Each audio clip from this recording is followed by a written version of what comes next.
તો વિદ્યાર્થી મિત્રો, આપણે યુનિટ 3માં જે what were you doing unit 3 છે એમાં એક્ટિવિટી 1, 2 અને 3માં જે લેટર સમજ્યા પછી મેં તમને સ્વાધ્યાય પોથીમાં આપણે ક્વેશ્ચન 1 અને 2ની વાત થઈ. ત્યારબાદ હવે આપણે ક્વેશ્ચન 3 સમજીએ.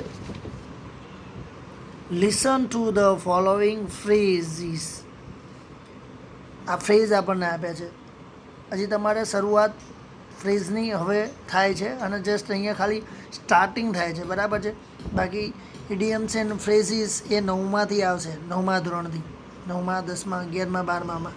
તો અત્યારથી જ હું તમને કહું છું કે 9મામાં 10મામાં જે ઇડિયમ્સ એન્ડ ફ્રેઝીસ આવે એ ખાસ તૈયાર કરજો. જેમ તમારે વર્ડ્સ તૈયાર કરવામાં આવે છે એમ વર્ડ્સ બી આવશે અને ઇડિયમ્સ એન્ડ ફ્રેઝીસ પણ આવશે, પણ આ ટાઈપ આવે છે, બરાબર છે.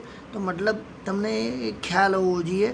આ તમારી આગળ અત્યારે પ્રેઝન્ટ કર્યું છે, અહીંયા કંઈ તૈયાર કરવાનું નથી. પણ અત્યારે 9મા ધોરણમાં આવે તો તમને સાવ નવું લાગે નહીં, એટલા માટે. તો અહીંયા ફ્રેઝ આપણને આપેલા છે, પણ અહીંયા જે ફ્રેઝ આપેલા છે અ કપલ ઓફ ડેઝ, મતલબ કે થોડા દિવસો, તો અથવા તો 2 દિવસો, અ કપલ ઓફ ડેઝ 2 દિવસ. તો આ જે ફ્રેઝ છે કપલ ઓફ ડેઝ, તો એને રિલેટેડ આપણા યુનિટમાં, આપણી એક્ટિવિટીમાં એને રિલેટેડ કોઈ એક્ઝામ્પલ છે? Find out similar phrases from the letter in activity.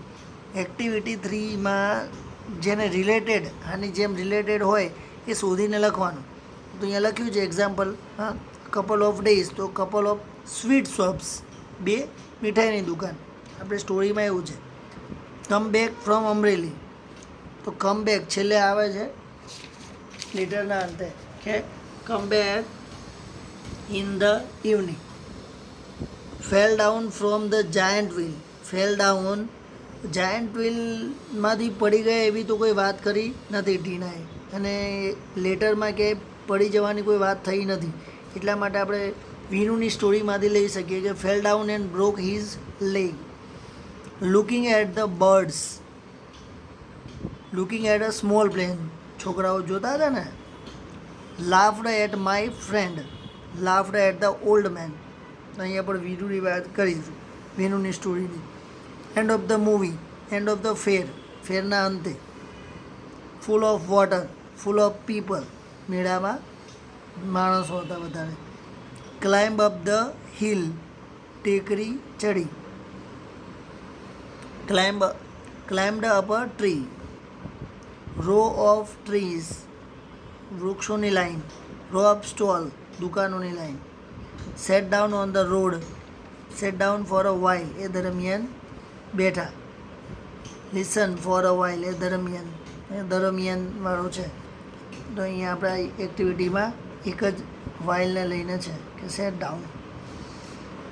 ને પછી ટ્રુ ફોલ્સ છે. ટીના લીવ્સ ઇન વડોદરા, તો false. Halol is surrounded by, એ વિલેજની આજુબાજુમાં, તો false.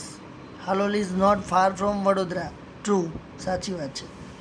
Tina visited the village fair near Vadodara, true. Tina's friend Meena lives in Bhuj, ભુજમાં રહેતા હતા, તો ટ્રુ. ટીનાની ફ્રેન્ડ મીના જે છે એ ભુજમાં રહેતી હતી, તો true. Meena visited Dholavira, true. Tina ordered pizza at the food stall, false. Tina went to the village fair with her with her parents, તો true. She went to the village fair by auto rickshaw, true. A salesman was demonstrating the radio, radio બતાવી રહ્યો હતો, તો ના, તો false આવશે. તો true false પછી છે ક્વેશ્ચન 4. ટીનાનો પત્ર ફરીથી વાંચો અને નીચે આપેલા 3 કોલમમાં મુદ્દા નોંધો. ટીનાનો પત્ર જે આપણે શીખ્યા, બરાબર છે. તો અહીંયા 3 વિભાગમાં વહેંચવાનું, 3 કોલમમાં વહેંચવાની વાત કરી છે. તો પહેલાં આપણે જોઈ લઈએ કે કયા 3 કોલમની વાત થાય છે, બરાબર છે. તો પહેલું કોલમ છે કે માત્ર વિલેજ ફેરની વિગતો, આખા લેટરમાં જે આ વિલેજની વાતો થઈ હોય વિલેજ ફેરની એ અહીંયા લખવાની છે. માત્ર ટ્રેડ ફેરની વિગતો વ્યવસાય મેળાની જે વાતો હોય એ અહીંયા લખવાની છે. અને બંને મેળાને લાગુ પડતી હોય એ અહીંયા લખવાની છે. બરાબર છે. સ્વાધ્યાયપોથીમાં જેટલું સમાયું છે એટલું મેં લખ્યું છે કે it is held in a village. તો વિલેજ ફેર એ ગામડામાં યોજાય. હેલ્ડ એટલે યોજાવું. There were many shops of toys, sweets and household items. તો વિલેજ ફેરમાં શું હોય? રમકડા હોય, સ્વીટ શોપ હોય, મીઠાઈની દુકાન હોય, હાઉસ હોલ્ડ ઘરગોત આ બધી વસ્તુઓ ટ્રેડ ફેરમાં ના હોય. The shops were looked after by the shopkeepers. ત્યાં દુકાનો જોવા મળતી હતી. તે દુકાનો હતી. દુકાનદાર એ ધ્યાન રાખતા હતા. ટ્રેડ ફેરમાં it is held in city. શહેરમાં યોજાય છે trade fair. There were many stalls of electronics goods, fridge, washing machine. આ બધી વસ્તુઓ ટ્રેડ ફેરમાં હોય છે. આ બધી વસ્તુઓ વિલેજ ફેરમાં નથી હોતી. The stalls were looked after by sales girls and salesman. Trade ફેરમાં વસ્તુઓ બતાવતું કોણ હોય છે? તો સેલ્સમેન બતાવતા હોય છે.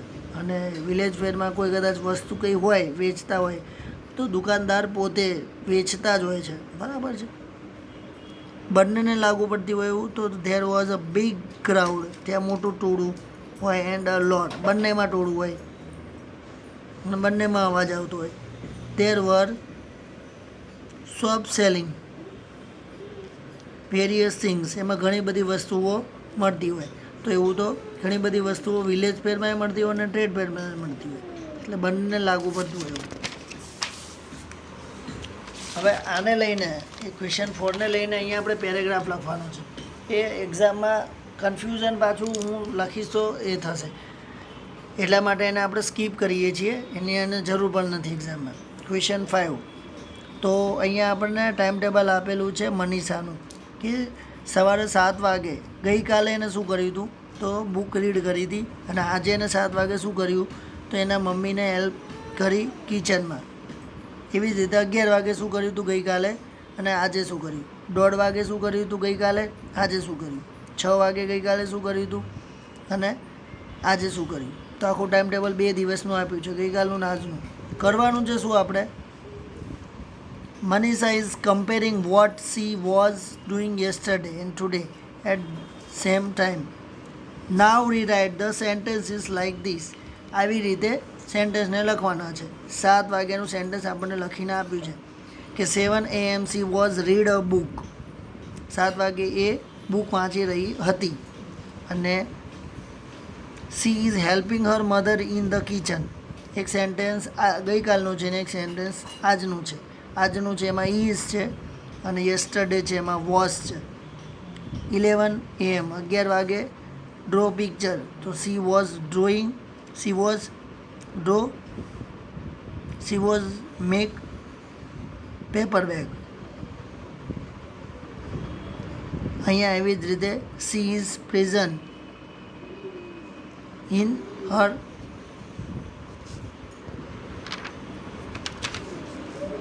ક્લાસ. 6 વાગ્યાનું 6 PM she was play kho kho.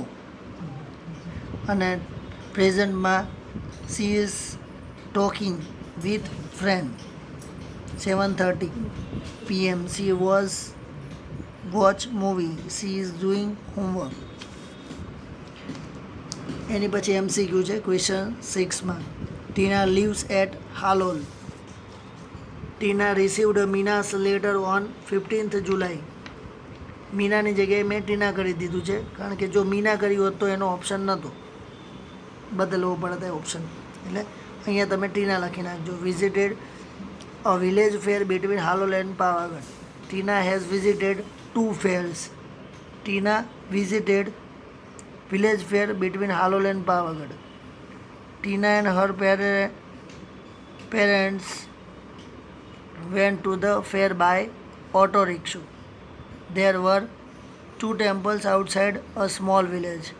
Tina and her parents reached a fair in evening. The shopkeeper was showing a plan to the children. Merry-go-round quite small. Giant wheel really huge. The juggler was playing with 5 balls. Tina visited a trade fair at Vadodara. Tina visited the trade fair in Sunday. Two young women were asking some questions to the salesman. Tina's friends ordered pizza. Tina ordered lassi. There were two sweet shops. Tina and her friends returned from the fair in evening. Meena lives in Bhuj. બરાબર છે. તો અહીંયા સુધી તમે સ્વાધ્યાય પોથીમાં લખી દેજો. આ તમારું હોમવર્ક છે અને પેન્સિલથી જ લખવાનું છે. Okay, by.